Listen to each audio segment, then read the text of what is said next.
Welcome to Replayable, where we go into depth on our favorite tabletop games that keep us coming back again and again. I'm the start player Todd, and today I'm joined by Megan and Paul. For our 25th episode, we'll be taking some afternoon tea and then strolling along the promenade with Obsession. It was designed by Dan Hallagan, who also did the artwork and the publishing, as it was released by Kanta Games in 2018. Have you two heard the rumors about Miss Anne Fairborn?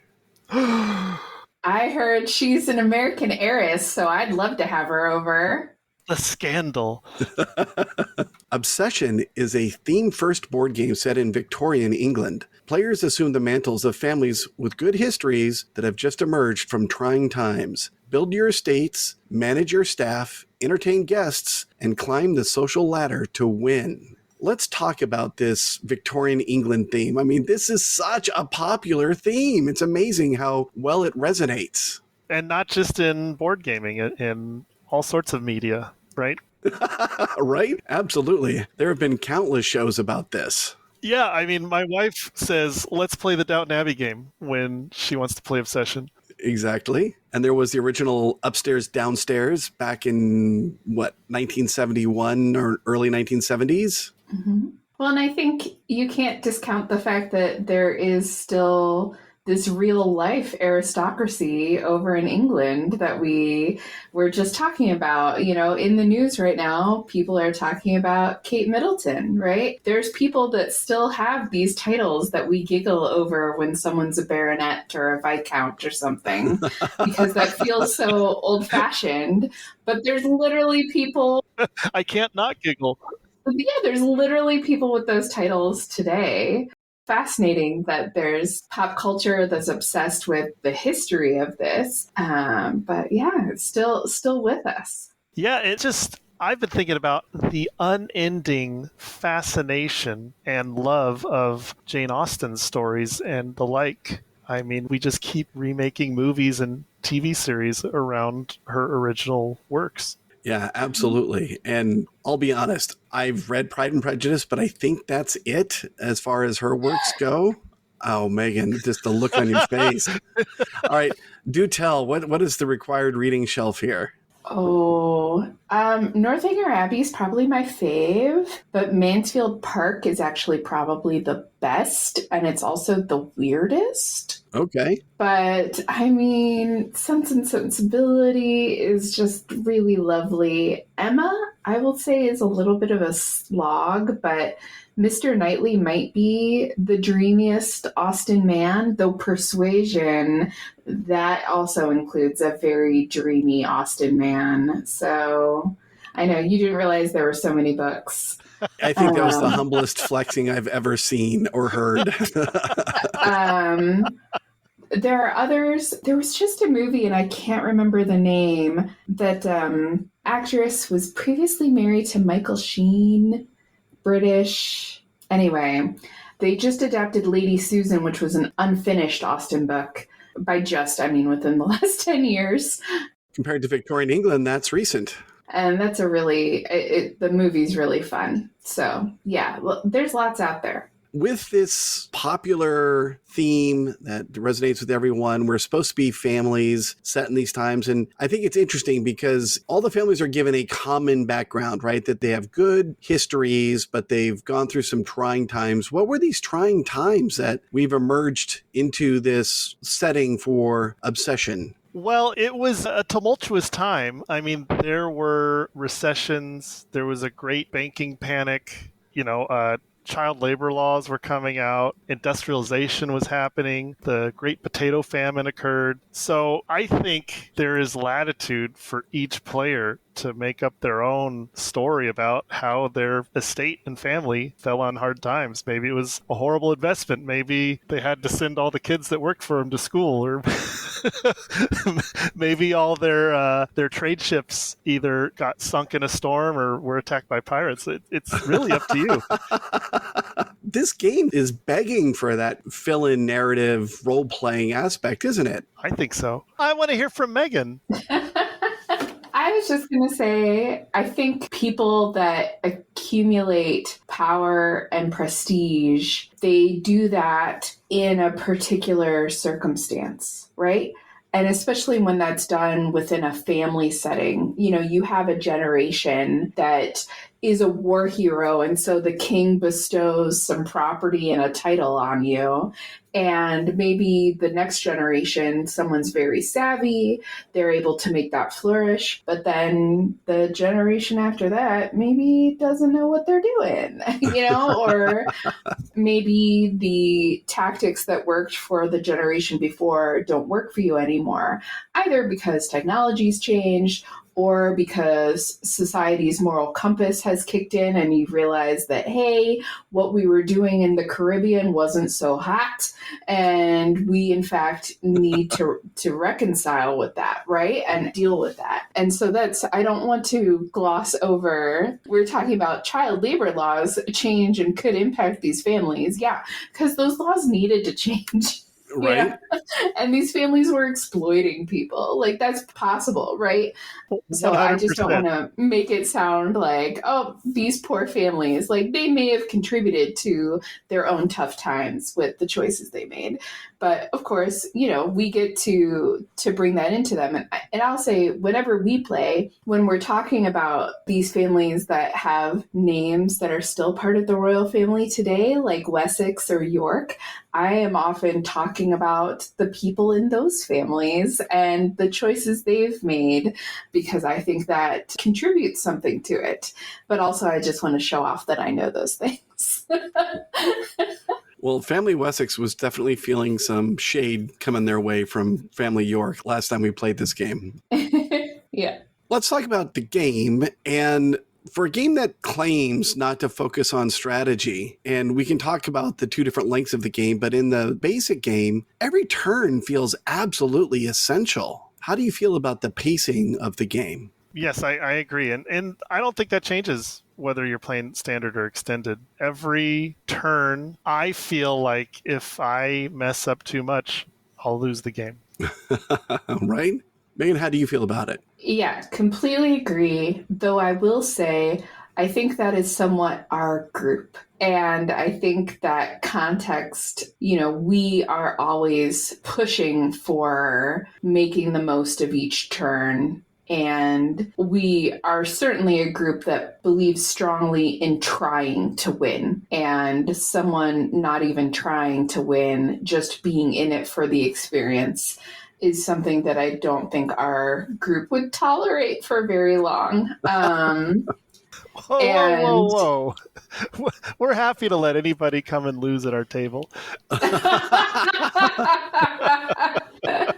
As long as they sit to the right of me. Well, but we, often within our group, we are counting on other players to take certain actions that we would consider best practice. And when someone doesn't do that, we're like, oh, and this game, I think, allows for a little bit less of that to happen, but you can still be counting on someone paying attention that, someone really wants to buy this building, and so someone else should buy up that building so they don't get it. And then if that person's just not even really paying attention and they leave that building there for the person to grab, then that would be something that our group would express frustration over. True. Like, come on, you're not even trying.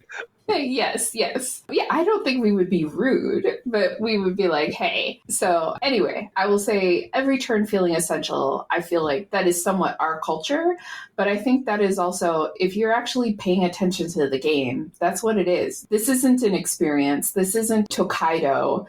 Right. Or, some of those other games that are just there for vibes. This is not a just vibes game. Yeah, I would agree with that. And it doesn't foment long-term strategy, it feels like, because there's so many random elements, and we can talk about those, whether it's the tiles coming out of the bag or if it's drawing the guest cards. And yet, if I'm trying to be competitive for the next courtship phase, I know that I'm going to have to try to bring on one or two more estate tiles of a certain type or activity tiles. I'm going to need to maybe reset my hand once. And suddenly I've got a map to follow to get to that next courtship. And I just think it's delightful the way that this game allows you to find whatever depth you're comfortable with. Yeah, and I think both of you are referring to the competition over the theme of the season. correct? Right. So the building purchase Megan was talking about, if you don't take it, somebody else who might be tied to win the theme could be the outright winner, which would be bad for the whole table. I don't think so. Wow. I mean, it got to the point where I was looking at, like, on a turn, did I want to buy an upgrade now and spend money? Because obviously that's a tempo, right? That's something that gets added to my tableau and increases my point scoring. But if there wasn't a themed room on the market yet, I would either be bringing one on for someone else to buy or making something really good for them cheaper. And I started thinking, maybe I don't want to buy this just yet. Maybe I'll just conserve my money now and be ready to buy an expensive tile that comes out freshly onto the track and is at one of the more expensive spots. What's the top spot? 800 pounds? Mm-hmm. So be ready to buy that one when someone else reveals it for me. I mean, I just think it's very interesting how much you can read into this game if you're so inclined. Sure. Is planning for the village fair really optional? We have one person in our group who I think has yet to effectively do it, and I think he's effectively been last in the last few games we've played. So I'm interested to hear your thoughts on this one. The sample size is too small. But I think... But the results are very high. Yeah, I think there is a shortage of turns. If you want to do the village fair planning, you should do it before the first village fair. And that means you've only got 2 opportunities to do so. So I think it should be a choice. Do you want to plan for the village fair, or do you want to try and compete for the theme and win the first courtship? Right. I think it should be an either or. Okay. But it doesn't need to be if the first courtship you're going for the brown tiles. Right. So you're getting that flip. Well, that would be definitely a reason to, because... Right. Yeah, because that flips it from 3 to 0. Yeah. I had forgotten about that. Oh, that's right. Yep, that makes sense. So that's when it's tempting for multiple people to avoid planning for the village fair, when the first theme card is the brown essentials card. That's interesting. If you do have that dynamic where the first theme you're going for is the brown tiles, and so you have 2 people who decide not to do village fair planning because that haunts them every time there's a village fair, right? And the people, they're not going to like my family. One of them is going to lose that first courtship then, and so that in a way is beneficial to everyone else who does the village fair planning because they at least have a leg up on the loser, because that person didn't get the village fair, nor did they get the Fairchild. So instead of fair, it's lose. This game can be very cutthroat. Oh, absolutely. I mean, how many times do you want to buy a servant or hire a servant, and there's just none of the kind you want available? Mm-hmm. Or there are several cards in the game, or as well as a tile called the Servants' Hall, which are gossips. Basically, you steal a reputation from somebody else and give it to yourself. Yes. There's definitely more thought to theme than, I will say, well-roundedness or balance. I mean, if there are some things that turn out to be unfair or overly chaotic, they're fine as long as you look at them within the love of this theme and environment you're replicating. Right. Isn't that on the box cover? It was definitely on their site. I don't know if it's on the box cover. I went to the website and it even said it's theme first more than any game you now own. It sacrifices everything on the altar of theme. It's not interested in who wins or devises the best strategy. It's interested in capturing the feel of the period, which in large part is overflowing with chaotic revelations that are a staple of 19th century British literature. Pretty cool stuff.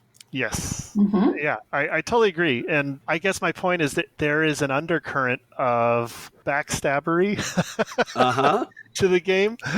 Yes. And so you can certainly play it in a cutthroat way. Mm-hmm. I don't think we've yet seen it done too many times in our games, but maybe the last time we play this game, we'll do this. So while we're talking about themes and competing for the Fairchilds and their, amorous nature? You're fighting for just their interest. Just their being interest? able to spend time with them and have that one-on-one. Do you have to try for them? Yes. I mean, there are, 4 courtships during the course of the game? It depends. I think it really comes down to what Megan was talking about, where if only one person tries for the courtship, they're going to run away with everything. But if multiple people vie for it and sometimes tie, then the person who sat back and said, I'm okay, I'm not going to pursue that, ends up ahead. Megan, you disagree. Yes. Well, I don't, because of a qualification he put on what he said. Essentially, I think, yes, you can't just let someone go for it. And I will say, we played the other night, and it was clear that Todd was like, I want to see a Fairchild as often as possible. And I was like, I don't see anyone else fighting for whatever the second one was. And so I was like, I have to get in it. I have to do this, because if we let Todd win this, he wins the game. And so, there is that, you have to look around. Now, it is a bummer when you're like, man, I'm not really set up to do this, but no one else is doing this. Right. And so you have to make that decision. Maybe I didn't make the right decision, but in the moment I felt like, oof, I have to make him a little scared to make his decisions a little harder. That felt like what I needed to do in the moment. And so, yeah, when someone's saying that, oh, this game is just like fluffy having people over for tea, no, it is forcing pretty conflict heavy choices. Yeah, I recall the game we had most recently. Todd and Dave were fighting like cats and dogs for the very first courtship. And then, like you said, the second courtship, it turned over, it was sporting, and Todd was already in the lead. And you tried to compete with him, but unfortunately, you were not able to get the reputation you required to use your newly constructed fields, right? Mm-hmm. And then the third courtship theme was estates, which fell into your lap. Todd had completely ignored. Yeah, exactly. You hadn't even flipped your first starting building for that theme, right. So you just gave up on that. But then the final courtship card turned over, and it was green, which you were way ahead of everybody else already. So yeah, we were like, oh, it's over. Right. I even had the objective card that said +1 point for every green tile in your tableau. I mean, that was just paying dividends. And yet, It wasn't enough. Just barely. It was a very close game, yes. Which comes down to those guest cards. So what are your thoughts about drawing guest cards? There's a lot of fun. Obviously, that's where a lot of the role play starts coming in, when we start gossiping about the personalities that are on there. And yet, they're not all good. Megan, the American Heiress Hunter. Mm-hmm. Oh my gosh. What was that, 2 games ago, where she drew all of them? That's right. And immediately, I took their money, then immediately dismissed them. It was awesome. you took them to watch the horses and say goodbye. Yep. So I didn't get that reputation hit. It was great. I think if you want to win the game, that drawing a lot of guest cards is essential. To me, it's the most important thing. Once you've gotten to at least 3 reputation. Okay. And why is that? Just because they are points? Because they are points, and because of the efficiency. So the activities have a maximum, they have a required number of guests, but it goes from a low number to slightly higher and higher numbers. So the more favors you can get with a single guest, the more explosive your growth is going to be. And so the prestigious guests are super essential, and you want to have at least 3 of them. Right. I also think that it's not that you necessarily need to acquire a huge stable of guests, because you can be dismissing them and getting rid of them. And there's multiple ways of doing that in the game. But I think the more you have, it gives you more options. When an activity requires 2 ladies, well, if all you have are ladies that require the ladies' maid, and you just have 1 ladies' maid, or you have 2, but one of them isn't ready to serve again, you're, uh-oh. Right. But when you have other guests available, other ladies who don't need the ladies' maid, then all of a sudden you have an option and you can do that activity you want. And so making sure that you're having those guests, even if they're going to churn and leave your hand or whatever, it just gives you options and you're not so backed into corners, which is so important, as we talked about, because you don't want to have a wasted turn in this game. So having that flexibility means you're not wasting those turns. Right. Yep, and sometimes you just have to invite the CAD to your party. Absolutely. Yeah, the other thing I like about having those cards in my hand is it prolongs the amount of time before I need to pass and recover my deck, Yes. right? Which, at least without the expansion, that feels more like a lost move that I'm just, like we talked about in Anno 1800, right? With the idea of festivaling, and can I postpone having to do that? Unless there is someone that whose powers I really want to reuse again, I dislike having to pass just to recover my hand. Right. You want to have really good cards in your discard before you pass. I agree. Mm-hmm. So let's talk about the staff in this game. What would it take to open up some of their stories? Because in all the shows that we mentioned, there's development of staff stories as well as obviously the homeowners and the lords and the ladies and the like. What's it going to take for us to give a little more color to the folks that are helping us host all of these activities? I think that's a delightful possibility in an expansion or something, right? Maybe the roll, there's all those games that have a dice or roll or whatever as the like smaller sequel game. Right. That could be what the servants' stories where we dig into that. I think that's exactly what the designer's doing. So he's already released Upstairs, Downstairs, which give you the 4 supplemental servants. Right. And I felt like I was beginning to tell stories every time I used them.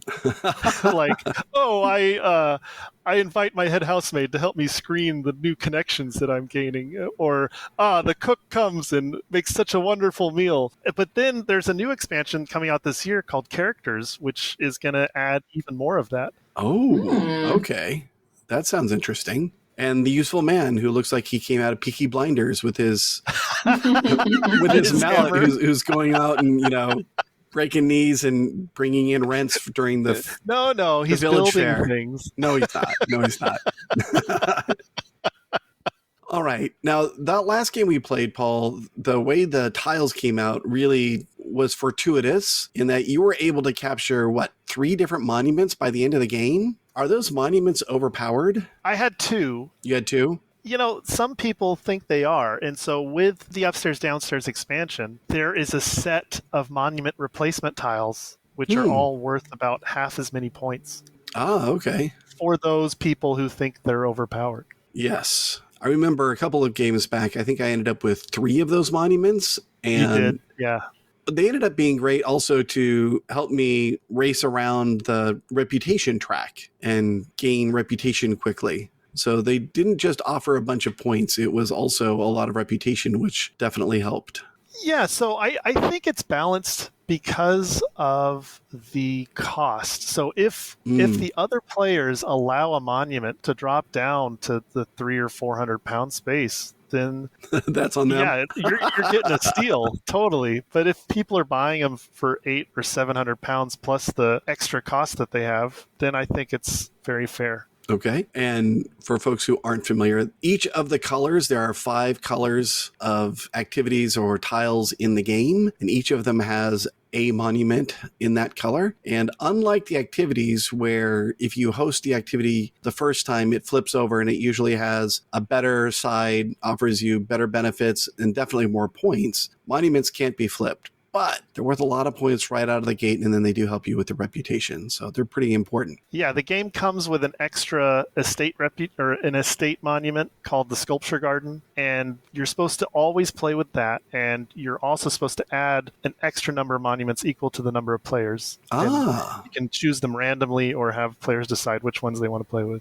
Okay, interesting. So beyond reputation and beyond the estate points, you also have objective cards. These are cards that you're managing throughout the course of the game. I think you're going to see a total of, 6, 5 during the course of the game, but you wind up with 3? It depends on whether you're playing standard or extended. But yeah, you're going to have to discard 4 over the course of the game. So since we end with 3, that means we've seen a total of 7 throughout the game. Got it. So do you prioritize those? How much emphasis do you place upon trying to fulfill one of those objective cards? I definitely want to fulfill them.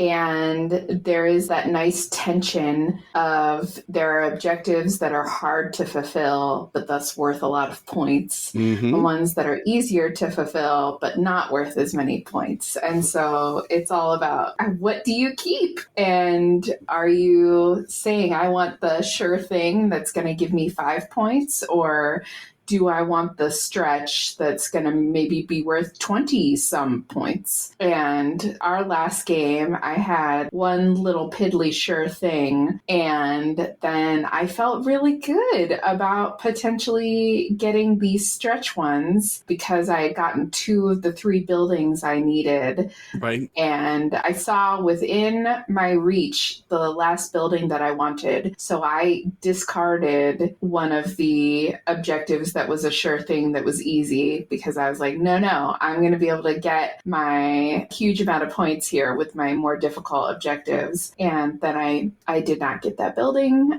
Someone else purchased it. And was it me? It was it was David. I thought it was Dave. I bought the first barn, but then David bought the second one out from under her. The Yorks. The Yorks. He bought the Cabinet of Curiosities, which is what I needed. Got it. Yeah, it was difficult, but I've come to terms with it. Yeah, I don't know how I feel about objectives. I mean, I don't know. It's another way to get some extra points, but I think they're often a crapshoot like Megan described just now. Right. Well, especially if you have one of those crazy ones tantalizing you with like, hey, you could get 15 or 20 points if you get this combination of rooms, but then you don't even see one of them, or they're too expensive, or any number of things. Other people keep buying them. Or they're totally off theme for fighting for the Fairchilds, yeah. Right. Mm-hmm. And I think that just goes and talks to more of the chaos that's in the game. I mean, that's a common word to throw around these days, which basically just means there's a fair deal of randomness to the way things are going to emerge. But I still really enjoy playing the game and getting into that, almost tactical feel of, okay, I need to do these next 3 things before the next courtship. And then before I know it, we're in the home stretch and the game's almost over. Mm-hmm. Yeah, I guess I think of it as like a risk posture. How much do you want to risk? How much do you want to gamble? Because you can put yourself in a position where you only make safe choices. Right. Or you can put yourself in a position where you only make the risky choices, or somewhere in between. Yep, absolutely. I'm fascinated by the amount of forethought required to have a big turn. Like, there's a lot of buildings that require 5 gentry or 4 gentlemen or something that seems really difficult, because not only do you have to have the cards in hand, but also have to have the servants available. So what are your thoughts on that? I really like that because I don't think there's anything you can ignore in this game. I don't think you can say, you know what, I don't care about my reputation. I'm not going to do one thing to raise it. I'm going to focus on, money and buying more tiles and getting...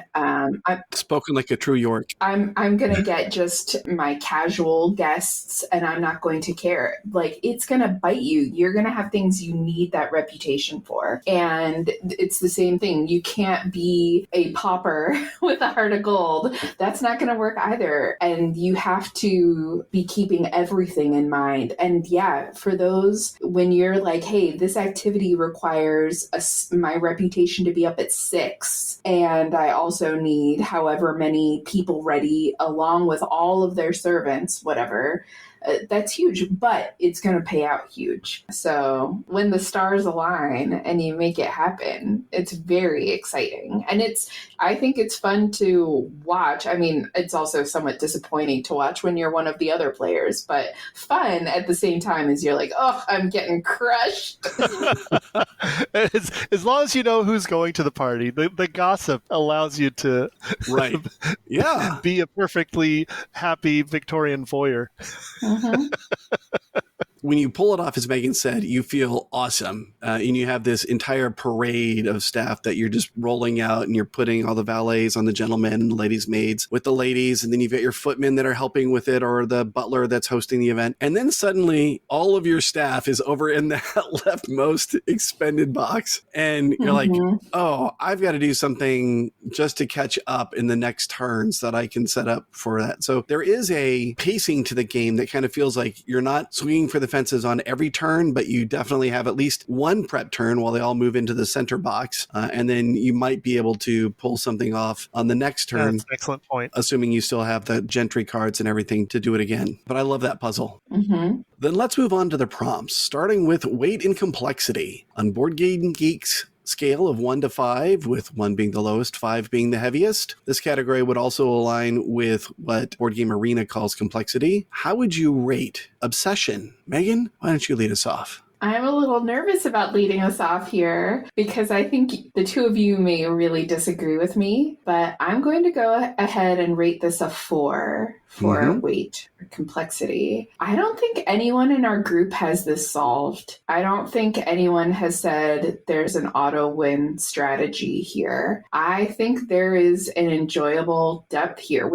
it's why it's wild to me that the designer would say, well, this is more theme than game, because I think we are still really wrestling with the game that is here. Right? That's awesome. I struggled with how to answer this for quite a while, because when I first started playing this, it was not easy. And that's because it's very different than every other game I've played. And I mean, we've been playing games for decades. So a lot of the time when I start to play a new game, I can figure it out on my first play. I could not do that with this. But now that I've played it so much with my wife, I ended up with a rating of 2 for weight and complexity, because I feel like we both understand exactly how to play. There's not a lot of things to remember. We don't have to look up anything. It all fits together and makes sense. Wow. Okay. Well, I am not at the 2 stage. In fact, I had this originally as a 3. When I first sat down and was playing it, I was like, oh, okay, this is a 3. But then I kept discovering those things I talked about, right? Those depths that you can find if you read into it, and, looking at how you're going to manufacture money, and then staging the sequence of events so that you have the right servants available, and how you're going to manage the gentry cards. And Megan, I agree with you. It feels like when you are understanding the game and you're playing all of the different things at the same time, it's a 4. And it's an awesome 4. I'm really enjoying it. So, Paul, I guess I can look forward to dropping it down in the future with more familiarity, but I'm not there yet.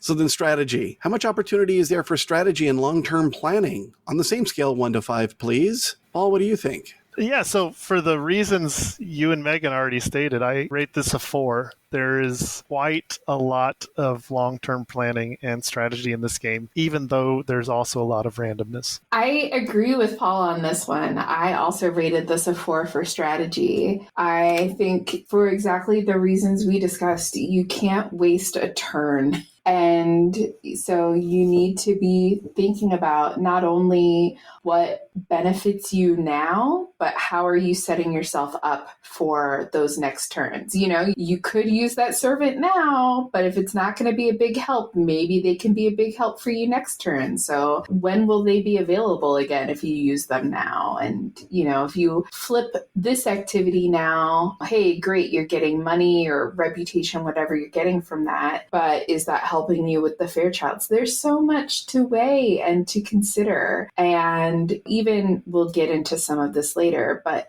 thinking about which family you want to start with, that I think right from the beginning of the game, there is strategy to consider. Well, let's get into it now. What are your thoughts on family selection? I'm not super clear on what the official rules are regarding that. The way we've played, most of the time in the past, it's just kind of been here's all the family boards, pick what you want, and people have just kind of picked. But the last time we played, we actually figured out who player one, we selected player 1 from the start. And then I think we followed the rules on this. Yeah, the rules say player 2 gets the first pick, and then player 1 gets the last pick for family selection. And I think that honestly is a more appropriate way of doing it, because I think the family you start with does matter and it impacts your play. And so I think having that be determined by your turn order makes sense. Okay. Yeah, I definitely liked drafting the families in, some non-random order or just whatever you felt like. And you do have some early advantages, whether it's more money or if it's an extra footman or whatever the case may be. So I can see what that affects, shapes your early decisions. I had strategy down as a 3 because I feel like those are a lot of tactical decisions. Like what I'm going to do before that first courtship, I may try to take advantage of whatever my family has. But by the end of the first courtship, it feels like playing field has evened out quite a bit. The other thing that it prevents me from giving it a 4 is the theme or the season of the Fairchilds and what they're going to expect. And like Paul mentioned,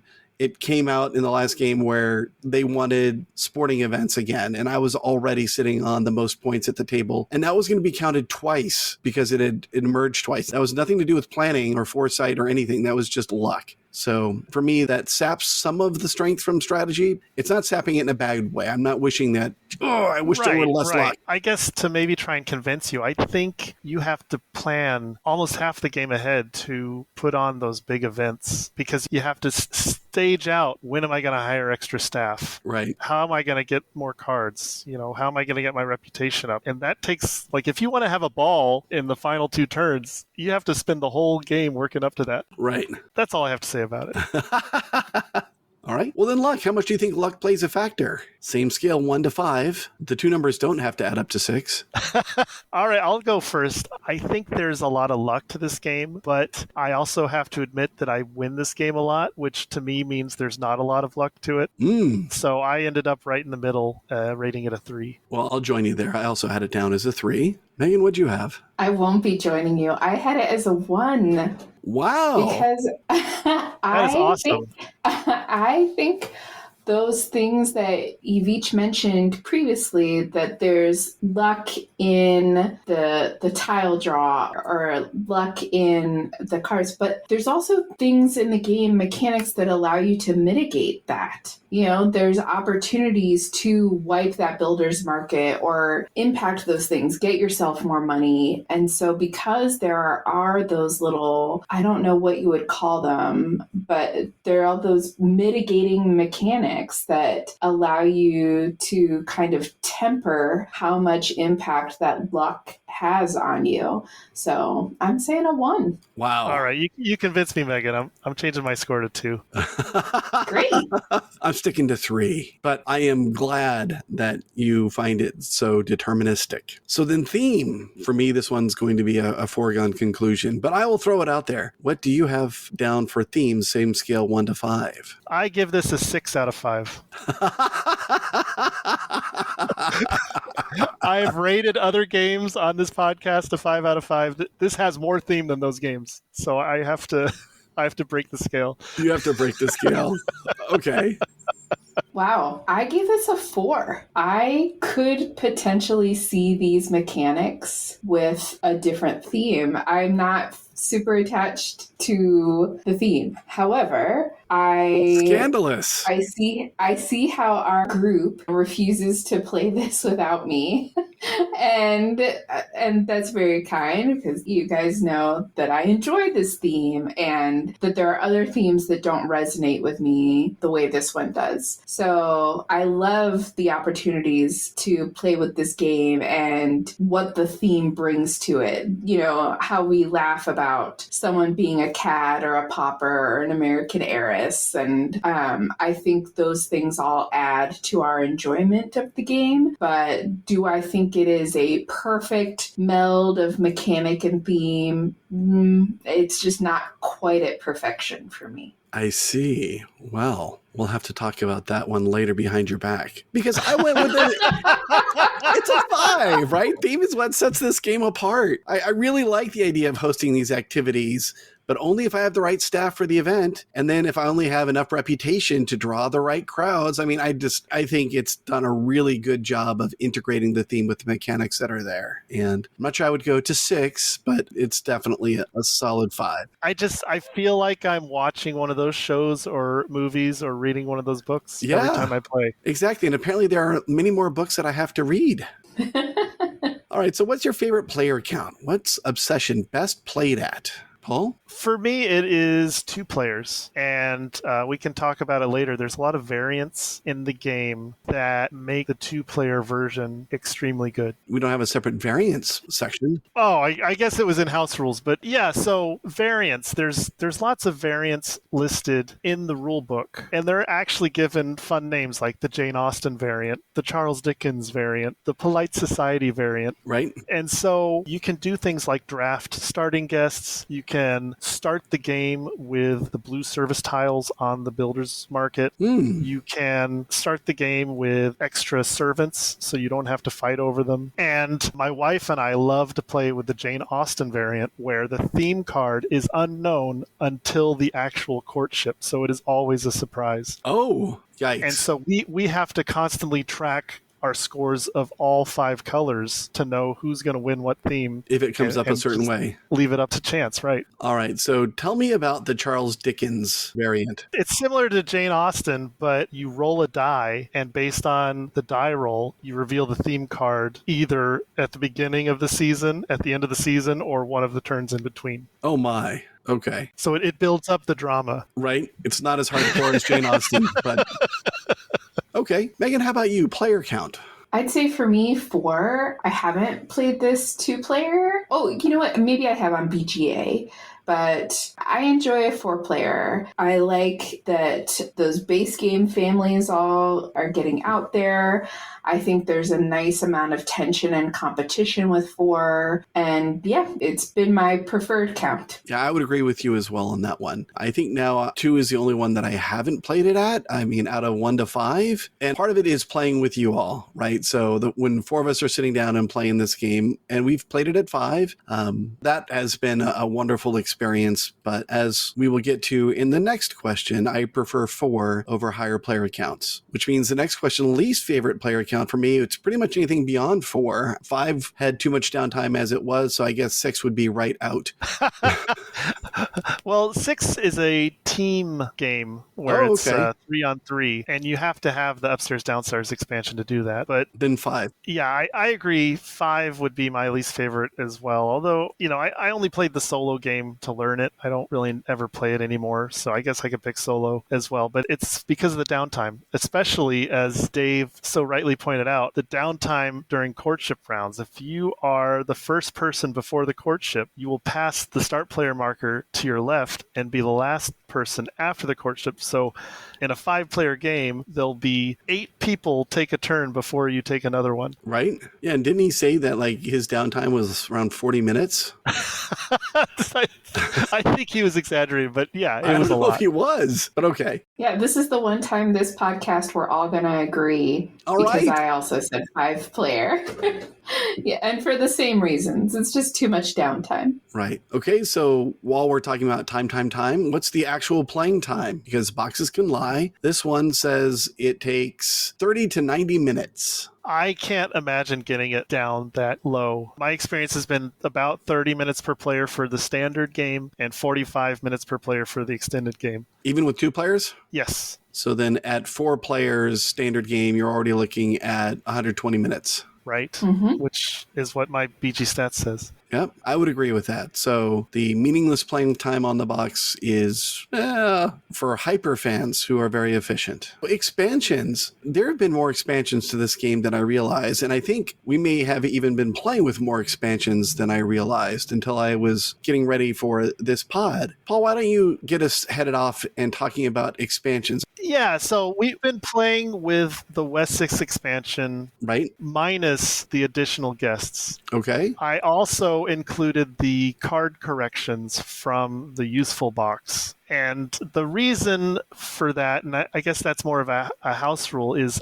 I'm worried about bloating the deck of guests and making it more variable or more chaotic. And so I chose not to add any additional guests to the decks that we play with. Interesting. We've talked about that before with other games, so that makes a lot of sense. Yeah, there's also the Upstairs Downstairs expansion that we played with. And again, I did not add any of the cards because honestly, I was punching the game as we were setting up. So that was the reason for that. But it was a lot of fun playing with those supplemental servants. I think they make the game take longer because they add more decisions. But with those supplemental servants, I would more than happily play with the additional guests because the guests as well as the servants add several ways to churn through the deck faster and to discard cards you don't want as well. Right. That head housemaid was just paying dividends for you. Yes. I never put a negative point guest in my hand. Right. I think not just that, you may also have gotten a better yield of points from your guests. Right. And then I've pre-ordered the characters expansion, so we'll have to try that in the future. Absolutely. One of the things that I noticed about, I guess it's Upstairs Downstairs, was we got a new pass card, right? And on it, when you passed, you now had the ability to hire staff. Is that a new feature? Yes, that is for Upstairs Downstairs only because otherwise very few people would want to take the extra turns to increase their staff. The game adds 4 unique supplemental staff members for every player, and it's really a lot of fun to use them. So I'm happy the designer put in a way to make it much easier to expand your staff. Well, and as we were talking about at the start of the pod, that this game feels like every turn is essential, and taking a turn to hire staff with a butler who's then going to go tromping off to the left and take 2 turns to return, like it was a major decision to hire staff and not something that you would do very often. It can be painful, yes. I really enjoyed having that opportunity be more readily available with the Upstairs Downstairs expansion.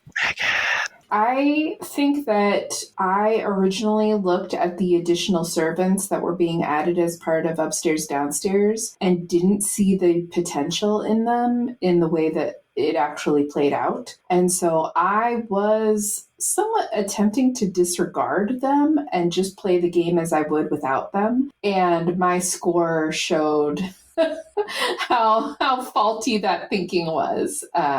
Once they're in the game, I think they added about 50 points to our scores, at least for Todd and I. Once you're in the game, you have to be making the best use of them. I got all 4 because I had an objective card that gave me points for having all 4, but I was not making efficient use of them during my turns the way I needed to be. So I'm hoping to play Upstairs Downstairs again sometime to see if I can improve on that. Yeah, I agree with that. It was fun playing with Upstairs Downstairs specifically. I didn't realize Wessex was an expansion until I was doing the research for it. Okay. You know, one thing I want to point out about the Wessex expansion is it comes with an uber starting guest, Miss Agnes Dansby. She gives you 2 lions of reputation for no servants required. Wow. Yeah, so it felt a little swingy to me, and that's one of the reasons we haven't been playing with it. But next time we play with Upstairs Downstairs, I'm just going to include all the cards. Okay, I'm looking forward to that. And then, of course, the 4 new staff types. There was the head housemaid, the hall boy, the cook, and it was funny every time you did an event, you're like, oh, I'm going to send my cook out on this, and take extra money. He would either give you a reputation lion, or he would lower the reputation needed to invite guests. Okay. And then, of course, there's that useful man who's tall and handsome in a dusty black coat with a red right hand. See, the servants are already telling their own stories. Right? Okay. Most recognizable comparison. What's the highest ranking game that reminds you the most of Obsession? Megan, I'm going to give you first dibs at this one. Okay. Well, that's fine. What I'm gonna say, neither one. There's no chance that either one of you is gonna say the same thing. There's a 100% And this is chance. it's just a truly wild comparison, but I think it makes all the sense of the world, and it's just what my brain just connected with. Right? I'm gonna go ahead and say Love Letter, Yes. which mechanics wise, not there at all. Pretty much But the same. theme,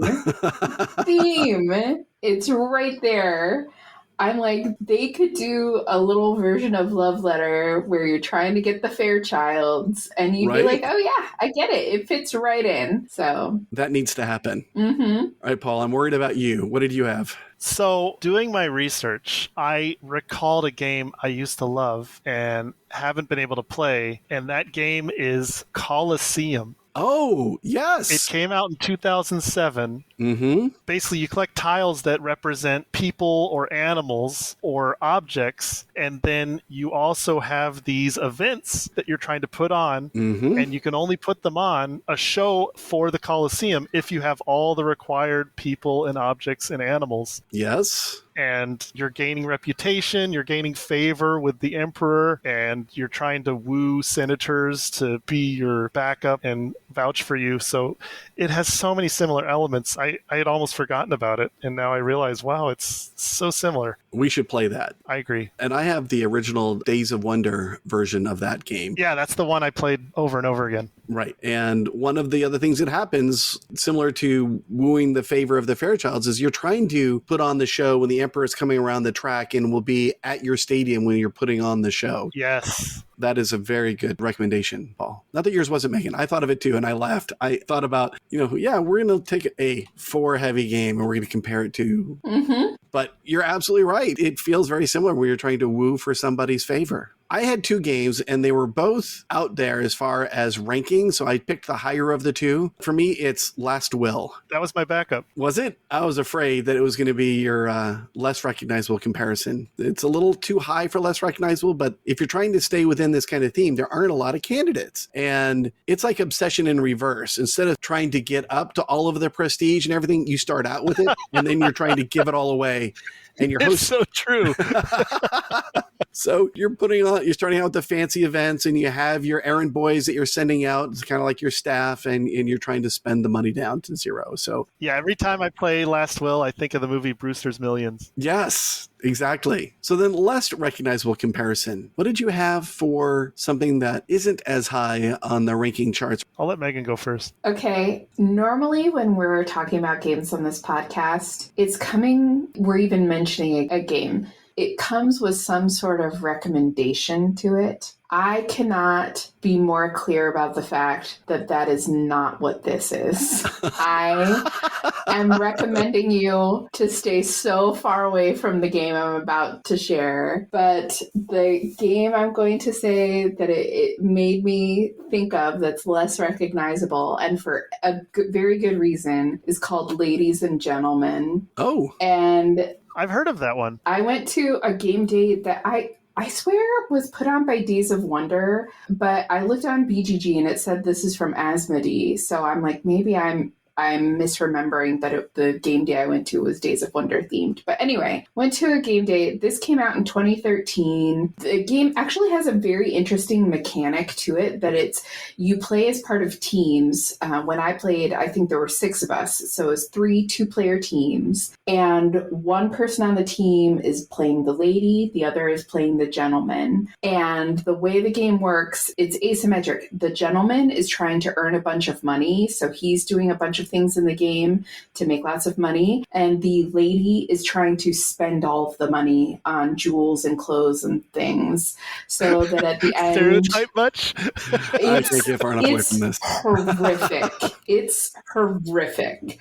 And then at the end, it's who has the most reputation throws the best party, whatever. So it's one of those things that there's a very clever mechanic to it. If someone out there has done like a re-theme or something, I wouldn't be surprised if someone has, because the way the theme is implemented here is just so shockingly offensive. But the mechanic is actually very interesting, and I would be curious to see this kind of mechanic and this sort of team asymmetric play in other games because it's not something I've seen much of. And I still remember this after playing the game once over a decade ago. It's something that really settled in my mind, and not just because I was so offended.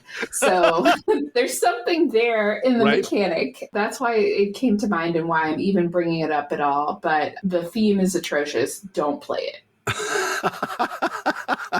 Okay, I won't try to hunt that one down. Paul, what did you have for less recognizable comparison? Games I've never played, but reading up on them and learning about them, they seem like good recommendations for people who like Obsession. And so my recommendation is Legacy, The Testament of Duke de Courcy. Okay. It is a card game where you play as a French aristocrat pre-revolution, and you have a sense that revolution's coming. And so you're trying to prepare your family to survive the next 3 generations. And you have family, friends, prestigious things, and you're building out a family tree and trying to arrange marriages and collect honor and basically survive the revolution. Okay. I've seen it, but I've never played it. Interesting. I went into the Wayback Machine for this one, all the way back to 1990. Adele Verpflichtet, or hoity-toity, for no other reason than the theme. So the idea of bored English nobles collecting things and then showing them off seemed to fit right in. And when we think of this theme, I always think of that game. So it was the inaugural winner of the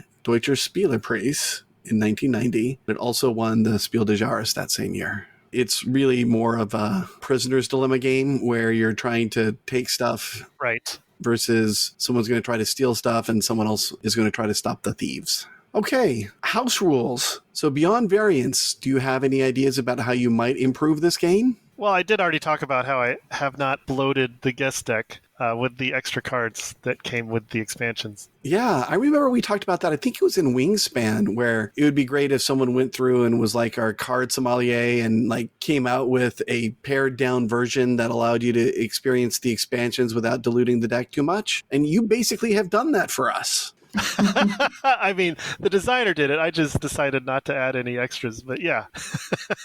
But I will throw them in when we play upstairs, downstairs again. Yep. Megan, any thoughts there? I mean, I think you are going to enjoy this game the most, and I know for sure I enjoy this game the most when you get into the theme. And so I think when you aren't letting the game just be mechanics, but you are sharing, oh, I'm bringing the CAD and the popper to this event. And, oh no, I just got we all laugh now when I get an American heiress because we know what I'm going to do with her. I'm going to use her and lose her, right?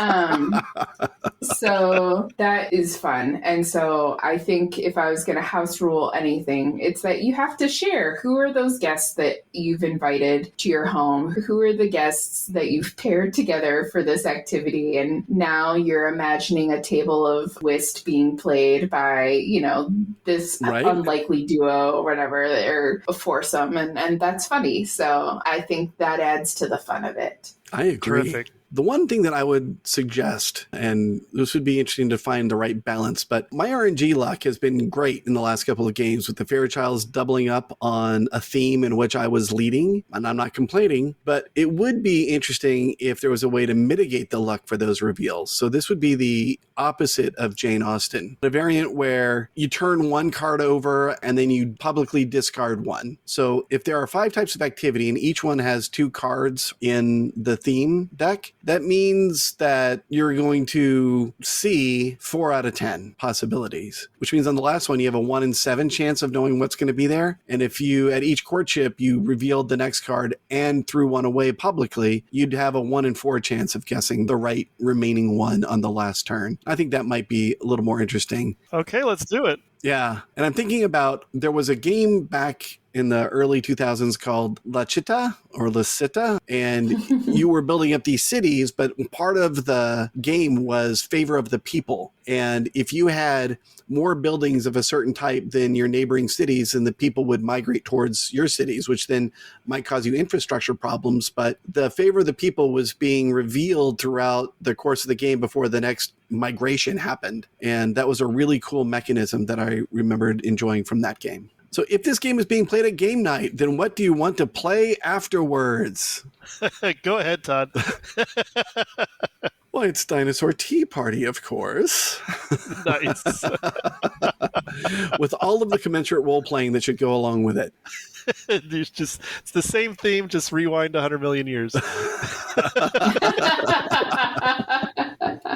For me, it's Village Green. Okay. I adore that game. It's quick, and I feel like it's something that these families could be doing in between their activities and gaining. Well, Village Green is about gaining reputation by having the best Village Green. Yes, I like it. So instead of improving themselves, they're improving Derbyshire. There you go. And Megan? I said whist. You should That's a great choice. Be playing some whist, some old card games, so you have, it's easy enough to gossip, and I think that fits right in. I like that one a lot. It's very, what's the opposite of meta? All right, so what feature of the game still stands out to you? And obviously it was just released in 2018, so it's relatively new. What do you like the most about Obsession? Megan? I think that the theme is one that really appeals to me. It delights me. And that raises my enjoyment of the rest of the mechanics of the game. And it's been fun having our group enjoy the game. Sometimes you like a game, but the rest of the group isn't really clicking with it. Dune Imperium? Yeah.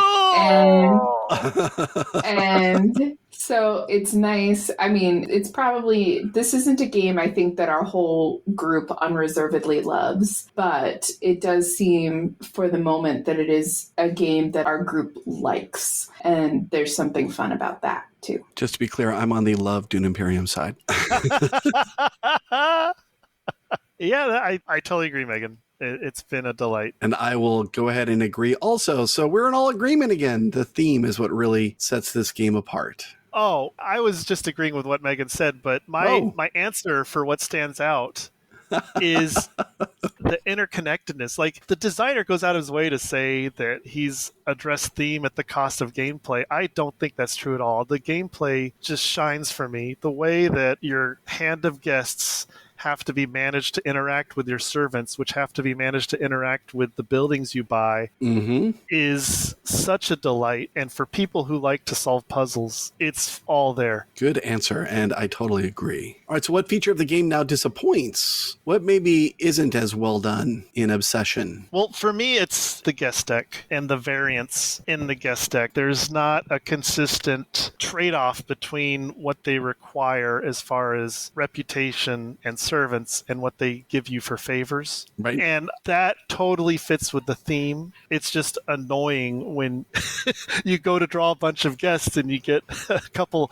American heiresses in a cab. Right. But given that, I think that Upstairs Downstairs really addressed that issue and mitigates it wonderfully. I would agree with that. I had the other side of the random coin. I had the way in which the tiles were coming out, right? Sometimes a tile that's perfect for you comes out and someone else snaps it up, and then it's, you never even had a shot at it. And like you said, it's not game breaking by any stretch. It's annoying. But then we even recognize that Upstairs Downstairs fixed that one. If you had the useful man, right? You could discard them and then just go bag diving and pick out the one that you wanted and put it in the 800 spot and have a chance at buying it yourself. Yep, you can order him to build whatever building you want, as long as it's not a monument. You can go have him evict whoever you want out of the property you'd like, yes.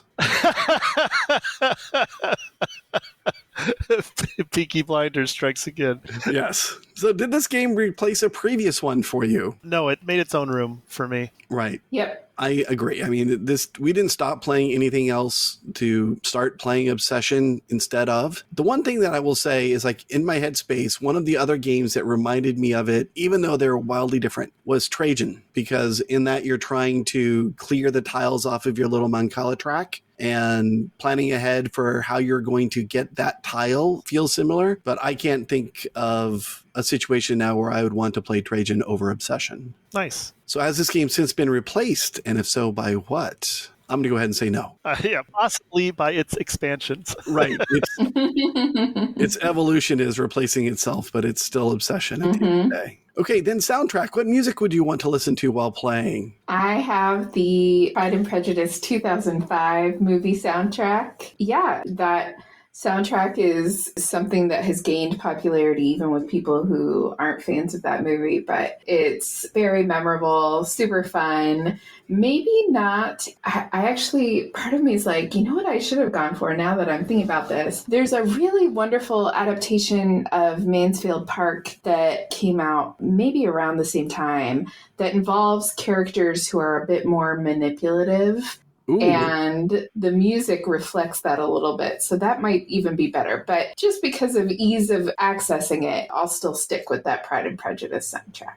All right. I actually did some searching, and I found an album which is classified as a soundtrack, but it's basically a performance by the Regency Players, and they titled it A Suitable Wife, Classic Romance Themes from Period Drama. And so they recreate a bunch of favorite musical scores from various TV shows and movies of that theme. Okay. I like it. And I'm going to follow in those footsteps as far as TV shows and movies. I mean, there are so many well-known themes that we've heard, whether we're talking about Downton Abbey or whatever. I'm going to settle on Bridgerton because they had some great music in there. And specifically, they did some Baroque versions of modern music. So I always think it's kind of fun to hear a song in the background and you realize, oh, wait, I know that one. That's a song by Nirvana. But, here it is showing up in Victorian England, which is a nice clash of culture there. All right, rating on Board Game Geek scale of 1 to 10 now. No decimals, please. How would you rate Obsession? And Paul, we'll give you first dibs. I currently rate it an 8.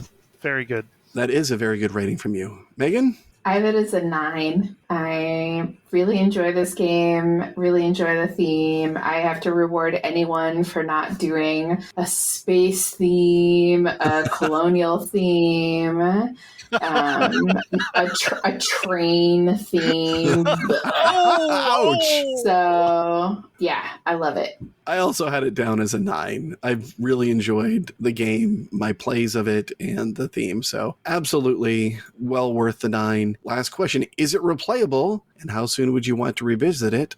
Absolutely replayable. I mean, I could play this game again next week. I'm enjoying going through and learning about it and exploring the expansions. What do you two think? I'll say I also think this is for sure replayable, and I think once a month seems like a good cadence for this. I also said absolutely like you, Todd. Basically, anytime I want to return to the idyllic countryside of Victorian England, I pull this out. How often does your wife ask to play it? About once a month. Wow. Paul and Megan are not married.